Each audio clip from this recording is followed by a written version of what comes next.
Donc, je vais vous présenter le dispositif Excentron de BTE Technologies. Donc, c'est ce dispositif que vous voyez ici. Donc, c'est un système en fait qui va permettre de travailler uniquement sur le mode excentrique pour la triple extension. Donc, le patient devra freiner l'avancée des pédales. Les moteurs vont donc avancer à tour de rôle les pédales de la machine. Et le patient devra freiner à tour de rôle la pédale droite, puis la pédale gauche, la pédale droite, puis la pédale gauche. Donc on va travailler uniquement sur le mode excentrique. Pour ce faire, il va falloir que mon patient soit en bonne position. Donc je vais ajuster les positions en réglant électriquement les pédales et manuellement l'avancée du siège donc pour qu'il soit positionné de la bonne façon. Donc l'utilisation est rapide et simple et le patient va disposer aussi d'une télécommande, si on peut la montrer, voilà, une télécommande qui lui permettra à tout moment de pouvoir mettre en pause ou arrêter la séance si il y a un problème. Donc je vais passer maintenant sur le logiciel et je vais vous montrer les réglages du logiciel. Donc là, ici, vous voyez à l'écran l'écran qui est intégré de la machine et avec l'ordinateur qui est tout intégré dans la machine. Donc quand on ouvre la machine, on va avoir la base de données patient. On va pouvoir soit ajouter un patient, soit rechercher, par exemple, un patient avec lequel on a déjà travaillé. Donc par exemple, je vais appeler mon patient Legrand et donc j'ai tous mes patients qui commencent par ces lettres-là qui vont apparaître à l'écran. Donc je vais choisir mon patient. Donc là, j'ai un rappel à l'écran du nom de mon patient, des réglages de la machine que j'ai utilisés, parce que s'il y a plusieurs utilisateurs, ça nous permettra de pouvoir facilement avoir les mêmes réglages que précédemment, et puis les résultats de moyens des sessions qui ont déjà été faites. Ici, j'aurai accès au rapport qu'on verra après, où on va pouvoir comparer les séances, on va pouvoir avoir le résultat de la dernière séance ou d'une séance. Donc on va pouvoir éditer ces rapports, les mettre en PDF, etc. pour les mettre dans un dossier patient par exemple. Donc là, comme on travaille sur le mode excentrique, c'est un mode qui est très intéressant puisque uniquement excentrique, il va nous permettre de travailler le renforcement à la fois excentrique mais à la fois concentrique, puisque quand on travaille en excentrique, on renforce aussi le muscle sur le mode concentrique. Ça va nous permettre de travailler sur des charges supérieures, puisque quand on travaille rien qu'en excentrique, on peut travailler avec 30 à 40% de charge en plus par rapport au mode excentrique. Ça va nous permettre de travailler des patients très décompensés comme des patients sportifs de très haut niveau, puisque la machine a les puissances pour travailler sur de très faibles puissances comme sur de très importantes puissances, mais aussi parce que sur le mode excentrique, on va consommer 80% d'oxygène en moins par rapport à un travail sur le mode concentrique. Et sur le mode excentrique, on va solliciter beaucoup moins les pulsations cardiaques et donc on va pouvoir utiliser ce dispositif en travail de renforcement comme d'évaluation sur les croisés, en neurologie, sur les hémiplégiques, les accidentés de la voie publique, pour la rééducation pneumo, pour la rééducation cardiaque. On va pouvoir l'utiliser pour les personnes en gériatrie, par exemple pour les troubles de l'équilibre. Et sur toutes ces pathologies, on a de la littérature scientifique qui montre l'intérêt de l'excentron. Et le gros avantage, c'est qu'on va travailler aussi sur des temps de séance qui vont être courts, c'est-à-dire qu'on n'aura pas besoin de faire du renforcement musculaire pendant 1 heure pour avoir des bienfaits de la machine, les bienfaits du renforcement créés par ce travail uniquement sur le mode excentrique. Donc là, ici, on a le récapitulatif de mon patient. Donc maintenant, comme vous le savez, le mode excentrique, c'est un mode qui peut être délétère si on met trop de résistance.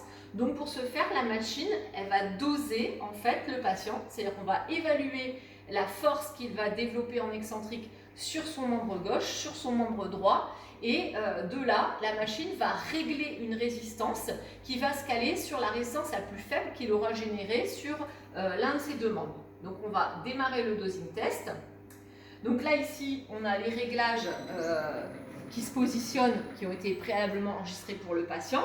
Donc là, nous, on a la position du siège qui est en numéro 10, puisqu'il y a une échelle qui nous montre à quel niveau on doit régler la position du siège, et la pédale sur le niveau 1. Si on change ici, électriquement, ça va bouger la position des pédales, et ici, on va changer manuellement le coulissage du siège avant-arrière. Pour nous, c'est bon, c'est bien réglé. On a bien le genou qui est étendu, qui est à 30 degrés de flexion, c'est ce qui est recommandé et qui est noté ici, vous voyez marqué 30 degrés pour la jambe tendue et 90 degrés pour la jambe qui est en flexion. Donc nous, c'est bien réglé, donc on va valider et de là, on va démarrer le dosing test. Donc vous allez voir ici le frein que met notre patient en résistance sur jambe gauche, droite, jambe gauche, jambe droite. À chaque fois, il freine l'avancée des pédales qui est motorisée de la machine. Et la machine enregistre donc la force qu'il développe sur la droite comme sur la gauche. Une fois qu'on a fait ce dosing test, on va pouvoir démarrer le travail. Et donc, on a une deuxième étape ici pour revalider le dosing test. Donc, puisque la première étape est une étape d'essai, la deuxième étape est l'étape qui est réellement enregistrée, parce que le travail excentrique, c'est pas toujours facile pour le patient, donc il faut qu'il comprenne le mouvement. Et donc, la première étape est pour l'essai, la deuxième étape est pour l'enregistrement de la force maximale droite et gauche. Donc là, il nous donne le résultat du dosing test. Donc on va avoir un objectif de force de 254 newtons avec un travail qu'on a programmé pour travailler à 18 minutes avec une vitesse de travail qu'on aura programmée à 23 répétitions par minute. Et tout ça, bien sûr, on peut le changer dans la base de données. Donc si on s'est trompé dans le dosing test ou si on n'est pas sûr de son dosing, on peut redoser. Sinon, on continue et ça va lancer l'exercice. Donc là, dès lors que je vais appuyer sur « Continuer », mon exercice va démarrer. Il me propose de régler au cas où j'aurai besoin les pédales. Et puis, donc, je vais pouvoir, une fois que j'appuie sur OK, démarrer l'exercice. Voilà, excusez-moi. Donc là, il programme l'exercice avec les coordonnées, les résultats du patient, pardon. Et donc là, j'ai mon écran de travail. Donc quand je vais appuyer pour démarrer, je vais avoir ici qui va s'afficher en haut de l'écran la cible à atteindre avec la force freinatrice à gauche, la force freinatrice à droite, le nombre de répétitions effectuées qui va apparaître. Ensuite, je vais avoir des losanges qui vont apparaître, qui sont des cibles à obtenir pour gagner des diamants. En fait, plus on atteint de fois la cible, plus on va constituer un diamant complet, on gagne des diamants virtuels, bien entendu. Ensuite, on va avoir ici la puissance globale qui va s'afficher et le travail global.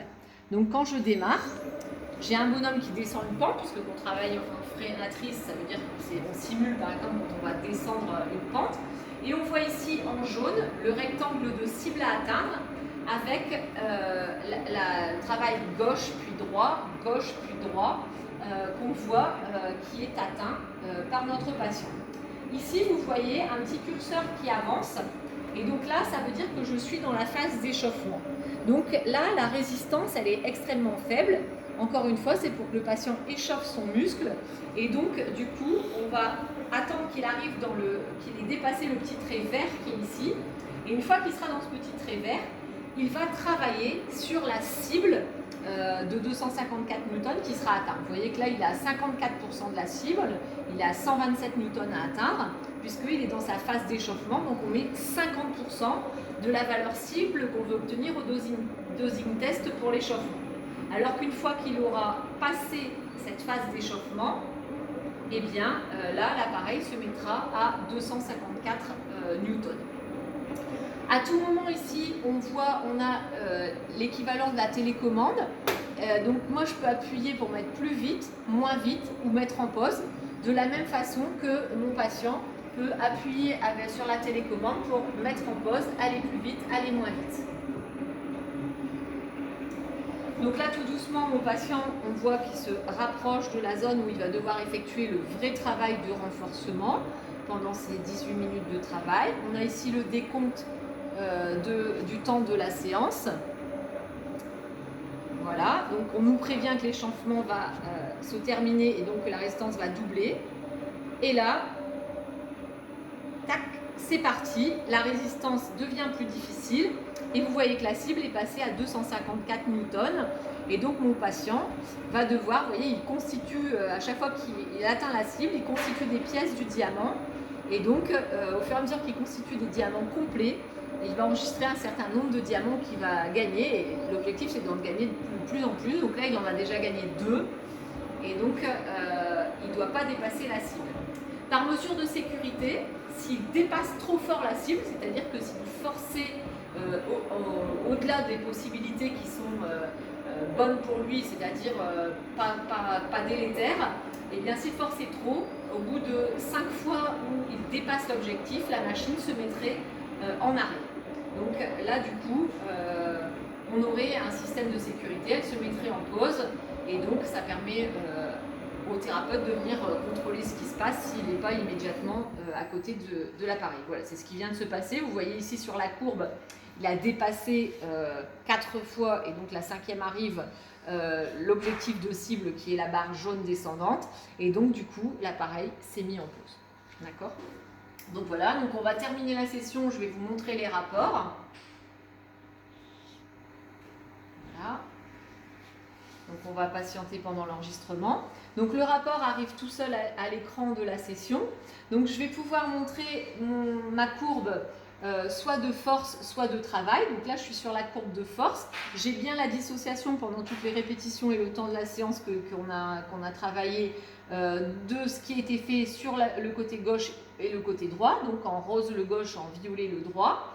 Ici je vais avoir la force moyenne à gauche développée en Newton, la force moyenne à droite développée en Newton. Ensuite, je vais avoir la force maximale développée à gauche en Newton, développée à droite en Newton. Ici, le pourcentage, 89%, ça va nous donner une idée de la coordination motrice aussi du patient. Donc, à 89%, il a atteint la cible, avec 91% du côté gauche d'atteinte de cible et 86% du côté droit. Donc il faudrait être attentif pour qu'il arrive à équilibrer un peu mieux côté gauche et côté droit et à arriver au-delà de 90% d'atteinte de cible générique. Donc ici on va voir le nombre de répétitions qu'il aura effectuées pendant la session de travail, la vitesse moyenne à laquelle il aura travaillé, le travail développé en kilojoules, ça va nous permettre aussi de voir, par exemple, en termes d'endurance, ce qu'est capable de faire le patient, et la puissance développée, donc 27 watts à gauche, 27 watts à droite, donc on a développé exactement la même puissance sur côté gauche, sur côté droit. Là, on a les courbes de force, mais j'aurais pu aussi vous mettre la courbe du travail développée en kilojoules, et donc là, on voit bien la phase d'échauffement et la phase où on a augmenté la puissance, et donc du coup, on a un travail plus fort. Donc ça, c'est l'exemple de rapport que vous allez pouvoir ici exporter et mettre en PDF pour pouvoir l'envoyer par exemple au médecin prescripteur ou pour le dossier patient et aussi pour expliquer à votre patient parce qu'on va pouvoir voir au-delà la progression du patient. Donc si je clique ici sur la case de progression,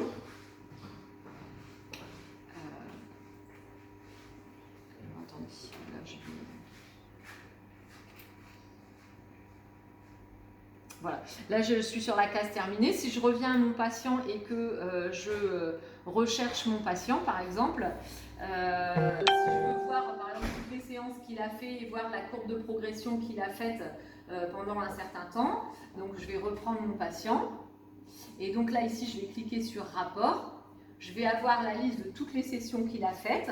Et donc, si je veux revoir une séance, je clique sur la séance que je veux revoir et j'aurai les mêmes résultats que tout à l'heure. Et si au contraire, je veux voir une progression, par exemple sur 3 séances, je veux voir une progression sur ces 3 séances-là, je coche sur les 3 séances et là, je peux voir la progression aux différentes dates du travail de mon patient. Donc là, le travail en kilojoules qui est notifié. Ou alors, je peux avoir la progression sur la puissance droite-gauche. Ou alors je peux avoir la progression sur la force moyenne développée droite-gauche, sur ces 3 dates toujours. Ou alors le pourcentage d'atteinte de la cible droite-gauche, qui sera intéressant par exemple en neurologie, ou le pourcentage dans la zone cible moyenne, donc le pourcentage global. Donc là, dans ce cadre-là, j'aurai la possibilité à nouveau d'exporter ces résultats et d'avoir le rapport complet du patient que je veux voir, mais aussi la progression de mon patient. Voilà pour l'excentrone de BTE. Si vous voulez maintenant des renseignements, n'oubliez pas, vous pouvez contacter Elite Médicale Promo Kiné. Donc Elite Médicale, le téléphone 03 22 67 54 54. ou nous contacter directement sur notre site Élite Médicale Promo Kiné et nous envoyer soit un formulaire de contact ou encore un mail sur accueil @elitemédicale avec un e au bout de médical.fr. À bientôt, au revoir.